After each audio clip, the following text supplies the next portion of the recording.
बिहार की राजनीति में लेकर चलते हैं और हम बिहार में विकास वर्सेस वोट चोरी की पॉलिटिक्स को आपके लिए डिकोड करेंगे। आज एक तरफ प्रधानमंत्री मोदी बिहार में विकास की बात कर रहे हैं और दूसरी तरफ राहुल गांधी और तेजस्वी यादव वोट चोरी को बड़ा मुद्दा बना रहे हैं। आज प्रधानमंत्री मोदी ने बिहार के गयाजी में 12,000 करोड़ रुपए की योजनाओं का ऐलान किया है। उन्होंने बेगूसराय में उत्तर भारत और दक्षिण बिहार को जोड़ने वाले एक महत्वपूर्ण पुल का उद्घाटन किया। उन्होंने गमछा लहराकर बिहार के लोगों का आज एक अलग स्टाइल में अभिवादन किया और उनके साथ बिहार के मुख्यमंत्री नीतीश कुमार भी मौजूद थे। 74 वर्ष के नीतीश कुमार आज प्रधानमंत्री मोदी का हाथ पकड़कर इस पुल पर खड़े हुए थे, लोगों का अभिवादन कर रहे थे और प्रधानमंत्री मोदी ने एक अलग बिहारी अंदाज में अपना ये गमछा लहराया और एक बिल्कुल नए अंदाज में बिहार के लोगों का अभिवादन किया। तो यह तस्वीर भी आज देखने वाली है, जहां प्रधानमंत्री मोदी और मुख्यमंत्री नीतीश कुमार एक साथ खड़े हैं और लोगों का अभिवादन कर रहे हैं। पटना जिले के मोकामा को बेगूसराय से जोड़ने वाले इस 6 लेन के पुल की लंबाई 8 किलोमीटर से भी ज्यादा है और इसकी वजह से बिहार के कई शहरों के बीच की दूरी 100 किलोमीटर तक कम हो जाएगी और बिहार की समृद्धि का महासेतु इसे कहा जा रहा है। आज प्रधानमंत्री मोदी ने गयाजी और बेगूसराय में एक रोड शो भी किया और इस साल प्रधानमंत्री मोदी का बिहार का यह 6ठा दौरा है और यहां से आज उन्होंने 2 बहुत महत्वपूर्ण संदेश दिए हैं। प्रधानमंत्री ने पहला संदेश लालू प्रसाद यादव के परिवार को दिया है। नए एंटी करप्शन कानून की बात करते हुए उन्होंने कहा कि इससे सिर्फ उन पार्टियों और उनके नेताओं को परेशानी हो रही है जिन पर अपराध के मुकदमे चल रहे हैं और जो जमानत पर बाहर हैं। बिहार की बहुत गुस्से में है और कौन नहीं जानता उनको किस बात का डर है।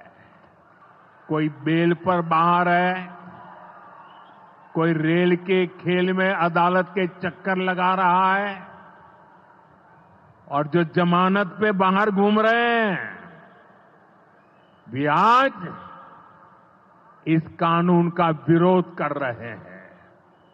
इन्हें लगता है कि अगर जेल चले गए तो इनके सारे सपने चकनाचूर हो जाएंगे और इसलिए सुबह शाम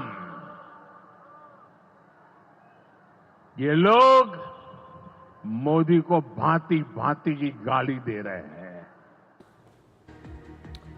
असल में Rahul Gandhi National Herald case में जमानत पर बाहर है, जबकि Tejashwi Yadav land for job scam में जमानत पर है और यह संदेश इन दोनों के लिए था, इन दोनों परिवारों के लिए था।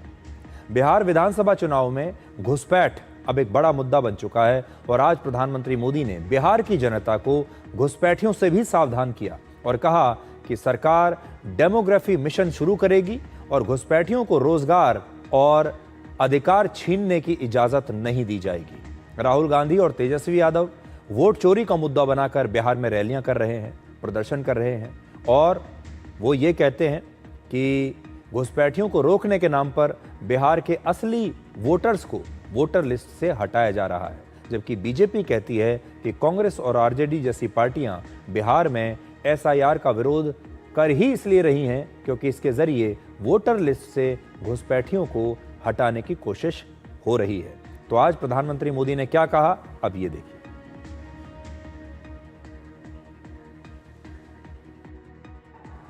देश में घुसपैठियों की बढ़ती संख्या चिंता का विषय है।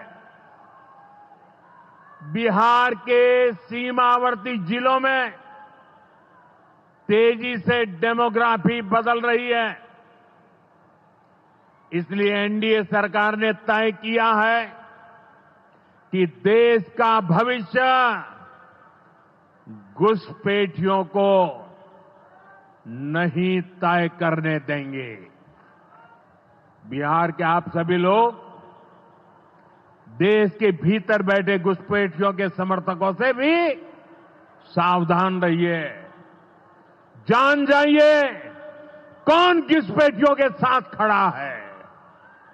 कांग्रेस और आरजेडी जैसे दल बिहार के लोगों का हक छीनकर घुसपैठियों को देना चाहते हैं। तुष्टीकरण के लिए, वोट बैंक को बढ़ाने के लिए कांग्रेस आरजेडी वाले कुछ भी कर सकते हैं, कितने ही नीचे जा सकते हैं। इसलिए बिहार के लोगों को बहुत सतर्क रहना है। कुछ उदाहरण देखिए बिहार के कुछ जिलों के। किशनगंज में करीब 68% मुस्लिम आबादी है और वहां 126% आधार कार्ड बने हैं। सोचिए, हर 100 लोगों में 126 आधार कार्ड कैसे बन गए। और यह आंकड़ा बिहार में सबसे ज्यादा है। पूर्णिया में 38% मुस्लिम जनसंख्या है, वहां 121% आधार कार्ड है। कटिहार में 44% मुस्लिम आबादी है, वहां 123% आधार कार्ड है। अररिया में लगभग 43% मुस्लिम आबादी है, जबकि वहां 123% आधार कार्ड है। जहानाबाद में मुस्लिम आबादी करीब 6.5% है और 97% आधार कार्ड है। रोहतास में भी 10% मुस्लिम आबादी है, जबकि लगभग 103% आधार कार्ड वहां पर भी मौजूद है। एक बात आपको स्पष्ट बताना चाहते हैं कि यहां पर हम बिहार में रहने वाले मुसलमानों के बारे में कुछ नहीं कहना चाहते। हमारा इशारा उनकी तरफ नहीं है। जो भारत में रहने वाले भारतीय मुस्लिम हैं, यहां पर हम उनके बारे में बात नहीं कर रहे हैं। मुस्लिम आबादी ज़्यादा है और आधार कार्ड भी ज़्यादा बढ़ गए। इसका मतलब ये नहीं है कि भारत में रहने वाले जो मुस्लिम वोटर हैं, जो हमारे असली वोटर हैं, जो हमारे देश के असली नागरिक हैं, वो कुछ गलत कर रहे हैं। ऐसा नहीं है। समस्या ये है कि बांग्लादेश से आने वाले जो लोग हैं, जो घुसपैठिए हैं, दूसरे देशों से अलग अलग गैर कानूनी तरीकों से जो लोग भारत में आ गए हैं, असल में ये वो मुसलमान हैं। और इन मुसलमानों की वजह से भारत में रहने वाले जो हमारे सच्चे मुसलमान हैं, जो भारतीय हैं, वो भी बदनाम हो रहे हैं। और ये सब कुछ एक बिजनेस मॉडल बन चुका है। चुनाव जीतने का एक मॉडल है जिसमें बहुत सारी पार्टियां इसी आधार पर आज से नहीं, आज़ादी के समय से लगातार चुनाव जीतती आ रही हैं। क्योंकि ये एक आसान सा काम है कि वोटर लिस्ट में कुछ बाहरी लोगों के नाम जोड़ दिए जाएं। वो बाहरी लोग हैं जो बांग्लादेश से यहां आ गए हैं और फिर उनके आधार पर मामूली मार्जिन से चुनाव जीत लिया जाता है। अब आपको नए भारत के बारे में कुछ बताते हैं, लेकिन उससे पहले एक फिल्म के बारे में आपको याद दिलाना चाहता हूं। वर्ष 1974 में एक